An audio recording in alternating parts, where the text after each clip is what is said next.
Me recordaréis de YouTube por Delfino Asturiano. Bueno, me llamo Luis. Empecé en el María Auxiliadora y de pequeño tenía mis peleas por defender varios abusos que tenían en otro de agua. Igual que he dado o he recibido. Uno de mis lemas es: a mí no me paran ni con navaja me paran. Y de ahí mis cicatrices, tengo cicatrices que lo demuestran. Y he seguido peleando como el campeón que soy.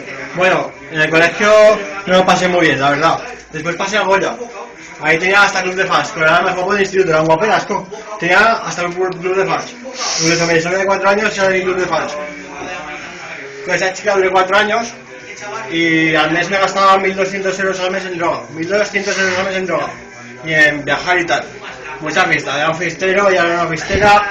Se juntaron las ganas de comer y me la gocé durante 4 años con ella. En forma anónima. Luego me hice una pose de 100 y pico y eran coronas. De los 13 años llevo porros en los huevos, de los 13 años paso porros, 200 gramos mínimo de chicha, crema, grifa, lo que como los camellos se lo tenía para el consumo propio de todo el mundo. Era mejor, era un camello bastante importante en Zaragoza.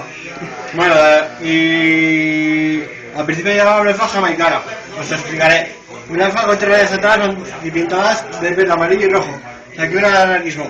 Era el puto amo del trollo. El trollo es la zona de orgullo donde yo respeto tengo por el culo, que no puede ser más duro. Tu astucia, tu reverencia, no llega aquí con elegancia. Yo era el puto jefe del trollo, ¿no? Bueno, y para no obviaros más, ya os contaré más de mí, ya os contaré más de mí, ya os contaré más de mí.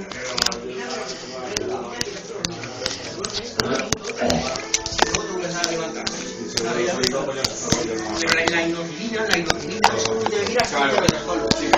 un poco es algo, no puedes llevar el equilibrio, no tienes equilibrio, ¿vale? Eso es la inulina, la silocibina es lo más parecido al LSD.